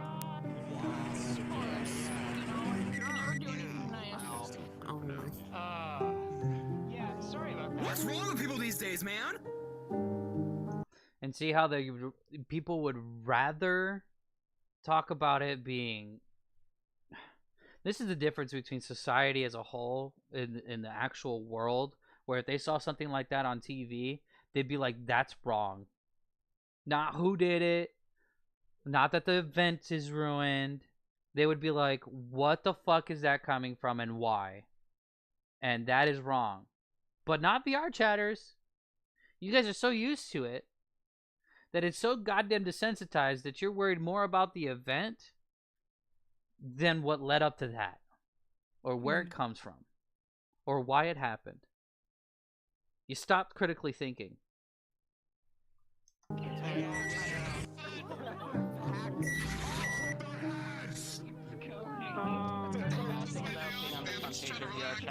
By the way, probably should fix the TV there. Yeah, the TV's also kind of... I'll be on that. Clearly, Sitbox had more enemies than we initially suspected. However, I was curious about who was behind the disruption, so I messaged Fia, the host of the virtual reality show, to get more answers. She explained that she expected the harassment, since this was the first official creator-hosted event highlighted by the official VRChat company. She also told me that the group behind the attack went by the name Fart Spam. Luckily for her, one member of the VRChat team was instantly banning the hackers left and right, getting the event back on track as soon as possible. I was shocked to learn that the person responsible for banning the accounts showcasing Sitbox's crimes was Tupper. I don't ban people, so nobody knows who bans anyone. Anyone who tells you is wrong. I was shocked. I couldn't believe that Tupper was at the event. He once again saw evidence and public outrage against Sitbox, but continued to ignore it. Plus, although Fia's statement isn't direct proof of Tupper's hidden ability to ban players, my suspicions were at an all-time high. Regardless, the direct report experiment was over, and the results were conclusive. Tupper's actions shows that he will continue to turn a blind eye to dangerous users on VRChat instead of removing them from the platform, despite that being one of his main roles in the company. There's two explanations. One, him and Sitbox are close friends, and Tupper is actively protecting Sitbox from being exiled from the platform. Or two, just like the other VRChat affiliates we looked into, Tupper is morally okay with lolicon content being allowed on VRChat, which might also be corroborated with his suspicious Twitter likes on his account, and by the fact that he follows a user named Lemk. who draws extremely disturbing lolicon art. Or, you know, it could just be a combination of both. So, if the majority of your players are mentally ill, your Discord moderators are sexual deviants, and the people you employ are just as if you owned this virtual ecosystem. Let's meet the top boys, shall we? And this goes again right up with all the fucking main people. Metcalfe's Law doesn't really care how profitable a show will be expected to not turn a profit for years, simply biding time accruing their users. It's why the biggest streaming site in the world, Twitch.tv, is still not profitable to this day. Well then, what's the point of that? If the business isn't profitable, why keep it up and running? When VRChat goes to investors who are looking to pump money into their platform, they'll use some level of Metcalfe's Law to evaluate how much money their company is worth. And Metcalfe's Law doesn't really care how profitable your business currently is. It really only cares about how many telephones are in circulation. More users, more money for VRChat. And this Metcalfe's Law doesn't just function as a monetary related issue. It also functions as a law that pedophiles use. The more pedophiles are out there, the more they have ways of circumventing things by learning through other people who either get caught or so on and so forth. All right? It's the whole prison concept where you go into prison as a novice, you exit it as an expert because you get outside opinions and figure out other ways that they get caught or other things that you got to learn to circumvent certain things. And that is exactly how pedophiles work. They use methods and means that you're not aware of to get underneath your skin and then to diddle your children or to ruin a community as a whole. But if they don't want the community to go down because it's such a good exploit, then they'll use you as the other person who's not into the kids to find a liking to these fandoms and stuff, just so they have a proper meat shield. You know? You still alive over there? Did I kill you with this video? Yes, I'm just listening. Even if they aren't currently making a profit, which, as we established, they are not. Ah, I see. So that's how VRChat raised the 80 million from investors. See, now we're getting somewhere. So let me ask you something. What is the best way to fix VRChat's safety problem? I don't know, maybe increase the age rating to 18 plus, embrace its adult content, maybe change the marketing of the game to be more open and honest about what the platform is. And for f***'s sake, have a functioning moderation team so that these kids stop getting groomed. Right. I'm inclined to agree, so let's play out that scenario using Metcalfe's Law. An estimated 30% of VRChat's player base is under 18, correct? Yeah, that's probably being generous. With the last recorded user base of over 7.8 million, implementing an age restriction on the platform would alienate upwards of 2.3 million users. Huh. Holy shit. That's a lot of telephones. I guess that would also mean that the company's value decreases by 30%. Exactly. Possibly even more. In other words, seeing as VRChat was valued at $320 to $480 million, making a change to alienate a part of its core player base and removing 30% of the telephones results in the company's overall value decreasing by over $100 million. A decrease so large, it could stunt the company's growth in ways we can't even predict. Not to mention the backlash they would receive from the investors that just poured $18 million into their company.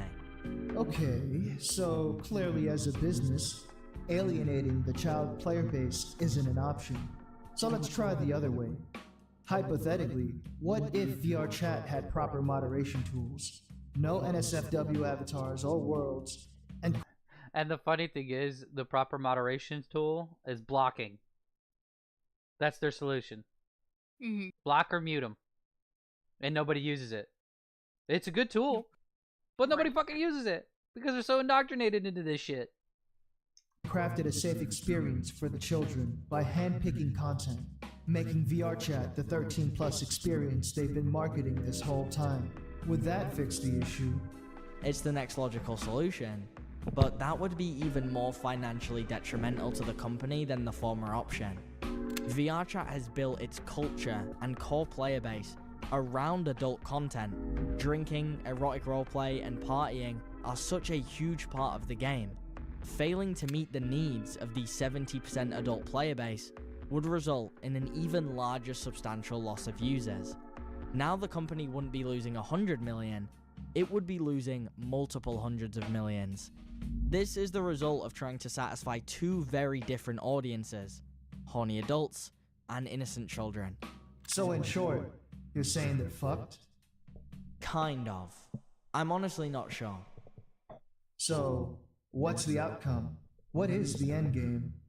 There's a reason people want to wake up in VRChat. There is a reason people log on for hours every day. And there's a reason I'm addicted to documenting its existence. Show me the incentive, and I'll show you the outcome. The incentive for players when it comes to a platform like VRChat is infinite anonymity in the first ever true virtual reality metaverse. The outcome is a secret world of degeneracy. Did it have to be this way? Brandon? And yes, it has to be this way because, as we said before, especially with the other communities who aren't learning this lesson about privacy and public spaces, is that everybody knows that it's a genuine wrong to have your parts out in front of children, so therefore they need to create a space. But because they don't know how to create a space in a private location IRL, and because there's too much fears and non-anonymity and stuff, they'd rather do it online. That's always been the case. It's never going to change.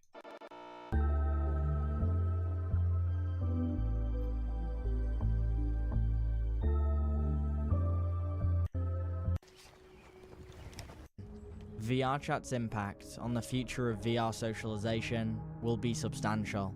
It's carved out the first blueprint for future platforms to follow, and that's why it's so important to understand its issues. Because one day, it's not going to be a terminally online internet dweller with a virtual persona that's sleeping and eating in virtual reality. It will be your kid. Your kid will be stumbling into a vivid Las Vegas, rife with degenerate content that no child should be exposed to, especially in virtual reality. So, dear VRChat developers, founders, and investors, I'm gonna put this as simply as I possibly can. Look at what you have created. Look back at the statistics we discovered about your player base. How your platform is a magnet for mentally ill users. Look at how many players have had sexual experiences. Even your own players are saying VRChat's culture encourages the use of alcohol and drugs due to the huge rave and drinking scene that's so rampant in the walls of your creation. Look at the degenerate culture your decisions have spawned. Mirror dwellers, in-game sleeping, VR families, a genre of adult content, dating apps, functioning strip clubs, and virtual prostitution. Look at the moderators that were supposed to take care of the 300,000 member VRChat Discord server. And while you're at it, look at the very people you employ.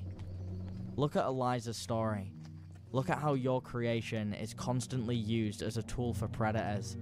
So many children are groomed through your platform specifically because of its lack of moderation and ease of access to the young children you market to. I understand this is an impossible thing to stop completely, but at least other platforms attempt to make it harder to happen. And that was the biggest problem about this video, is because they're attacking a specific group of people, rather than letting the community say, hey, maybe it's time to us to do something about it. To sit there and be like, okay, we can stop some of this at its root and not just put the whole burden of the shoulders on somebody else because we can't fucking work together. You know? Mm. Do you have any final thoughts on this? Not really. So we're out of... Okay. that basically is the sum gist of it all. There's not really much else we can discuss other than as a community we just need to get together and not allow certain things that are obviously ease of access tools for predators and all this other stuff, and notice these behaviors when they happen. Notice when somebody is using something in a manner for a long-term goal. Okay? But anyway, that is it for Virtual Paradox. I hope you guys are a bit more enlightened. Some of you guys who have been on the fence on fighting Brandon or fighting the VRChat developers to actually start seeing something different for a change. Start actually speaking about it. Like, subscribe if you guys enjoyed it. We'll probably bring more content to you guys of either dating or other related terms. Stick around and join the link at the bottom of the video. I mean, it's our Discord, so see you guys.